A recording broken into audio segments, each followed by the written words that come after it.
I'm Doug MacMartin from Cornell University, and I'm going to talk about climate-altering approaches in the Arctic. So when we think about a response to climate change, the first thing to think about is cutting our emissions of CO2 and other greenhouse gases. But there's two other potential strategies that could complement this. One is carbon dioxide removal, so pulling CO2 out of the atmosphere after it's already been emitted.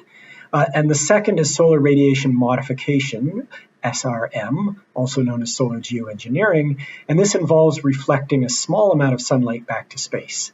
And by small, of order 1% increase in how much sunlight we reflect would be enough to cool, to offset all of the warming from fossil fuel emissions to date.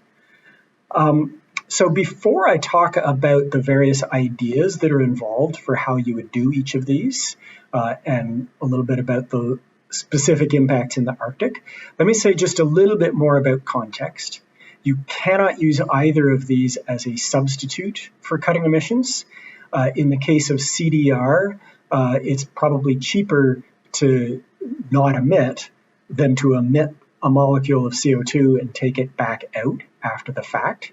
And in the case of SRM, if you kept burning all of the fossil fuels in the ground, you would require more and more reflection of sunlight, and you would need to sustain that for a very, very long time, thousands of years.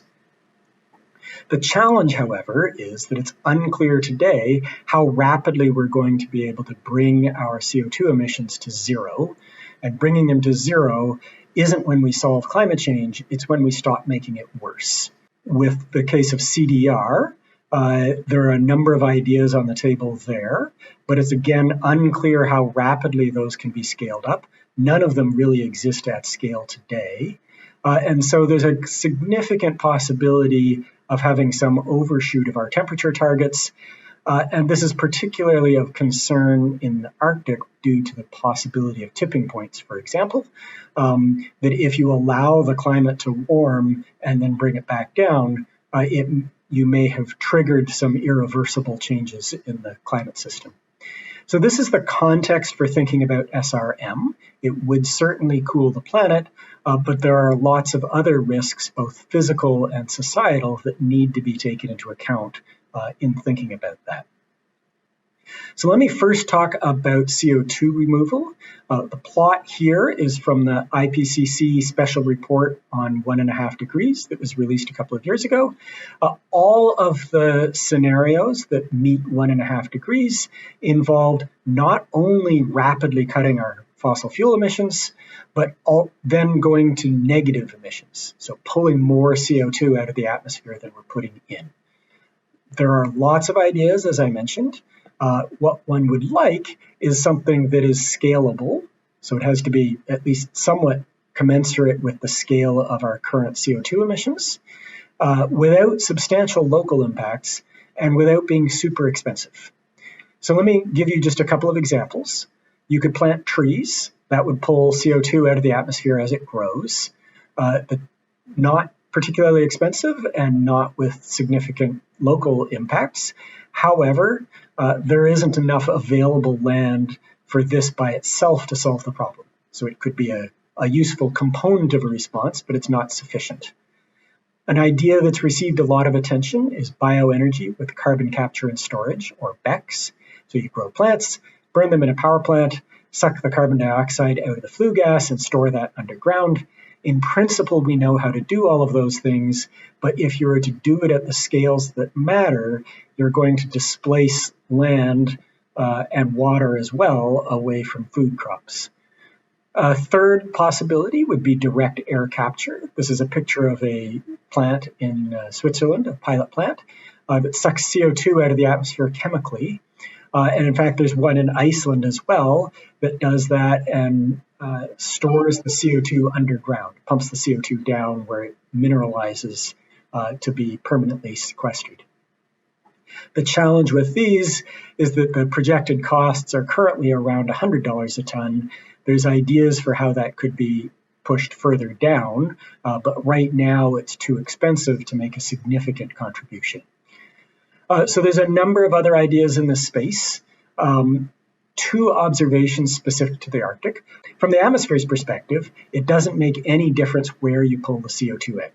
So for a lot of these that rely on biology, you would rather do that in a place where plants grow more quickly, and so they're more likely to take place in the tropics than at high latitudes. In the case of direct air capture, all you need is electricity and a place to store the CO2, so it's conceivable that might happen in the Arctic. And then the second observation is, in addition to CO2 removal, more generally you might think about greenhouse gas removal. And so there are a couple of ideas on how you might be able to pull methane out, which would be of particular concern in places where in the Arctic, where that's bubbling up from the seafloor. So let me turn to solar radiation modification, reflecting sunlight.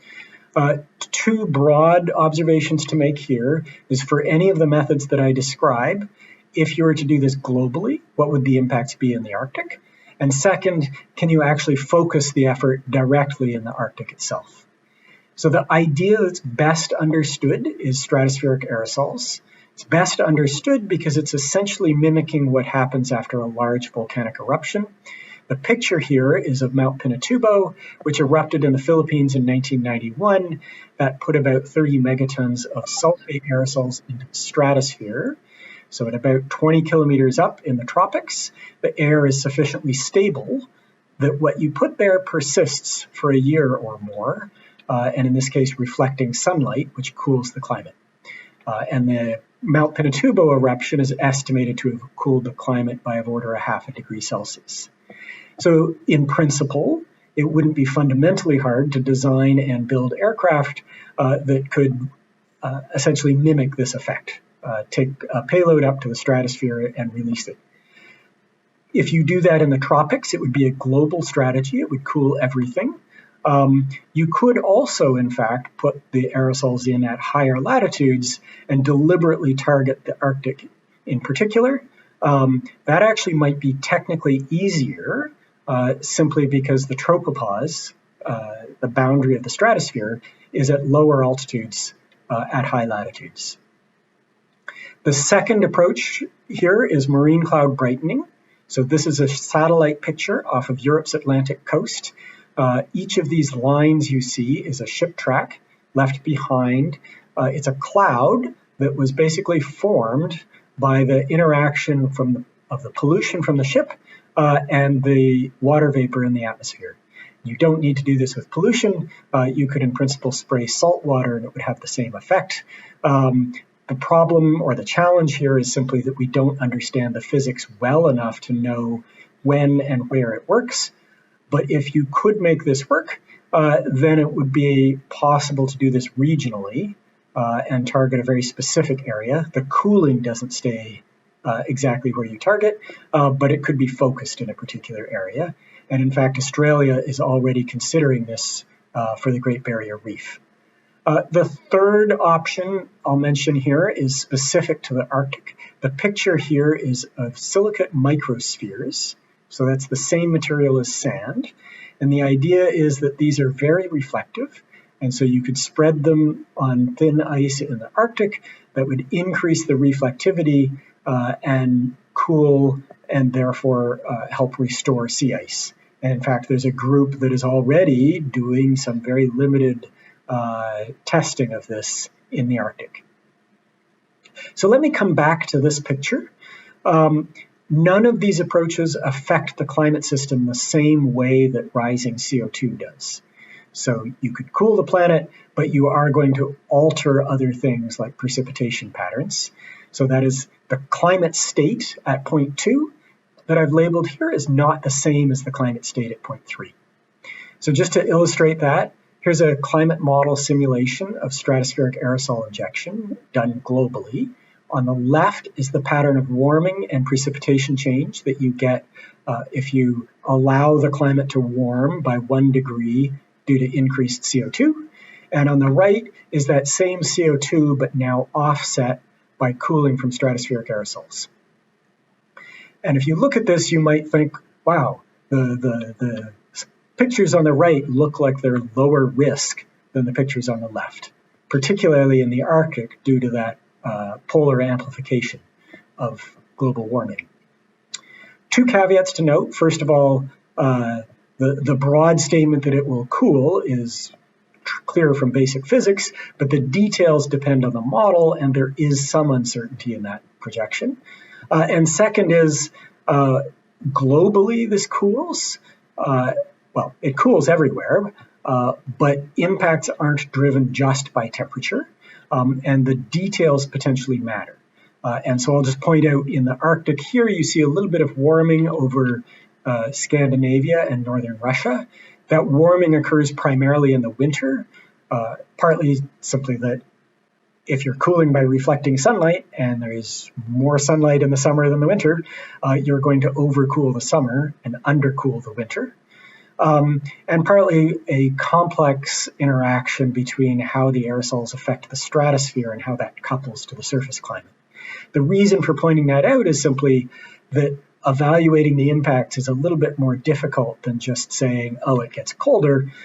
In this case, for example, that will affect the depth of the snowpack and how much insulation there is over permafrost regions. And so that will make it a little bit more difficult to assess, to quantitatively assess impacts. So how would SRM affect the Arctic? I'll just quickly walk through a number of mechanisms. If you reduce sunlight, that will cool. The sign of the effect is very clear on things like sea ice, Greenland ice sheet, permafrost, etc. If you were to try to target the Arctic in particular and cool the Arctic, you will increase heat transport from lower latitudes, so the effects will not be confined to the Arctic. It will change lower latitudes as well. Changes to precipitation patterns and to clouds, both of which matter if you're trying to look at impacts on the Greenland ice sheet, for example. Changes to the seasonal cycle I mentioned. Changes to ocean circulation. If you do stratospheric aerosols with sulfate, that affects ozone concentrations in the stratosphere, so it affects surface ultraviolet. Again, if you use stratospheric aerosols, there's a deposition question. What goes up must come down. Globally, this tends not to be an issue because the amounts you need are small compared to what we dump into the atmosphere with industrial pollution. But in the Arctic in particular, where there isn't so much industry, the deposition from acid rain needs to be evaluated. So let me close by just making a few comments about governance. If you're doing this globally, so without any specific focus on the Arctic, there's a number of issues. How confident do we need to be to make decisions? Who makes decisions and how? So whose voices are heard and are at the table? What happens if some places are harmed or perceived to be harmed? Or even what some interests are harmed, right? If you are in support of Arctic shipping or Arctic resource extraction, you actually might not want geoengineering. How do you ensure that this isn't used just as an excuse not to mitigate? And how do you manage a deployment for centuries, or what could be centuries? If you are relying on any of these approaches to cool and you stopped doing it, then the temperatures very rapidly go back to where they would have been if you had never started. If you are thinking specifically about Arctic-focused strategies, those same issues apply with two observations. One is it's plausible that decisions could be made by a smaller set of actors. And second, that it's quite plausible, as I mentioned earlier for stratospheric aerosols, that this is technically more feasible in the Arctic than globally. And so a point at which somebody suggests doing this might show up sooner. I spent most of my time talking about SRM simply because the governance challenges are potentially more complex and the impact evaluation is more complex. In the case of CDR, the primary issue is simply how do you make sure that Arctic interests are listened to, both in terms of the direct impacts of actually executing any particular method, as well as the need to ensure that there is sufficient CDR globally. So I will stop there and happy to take questions.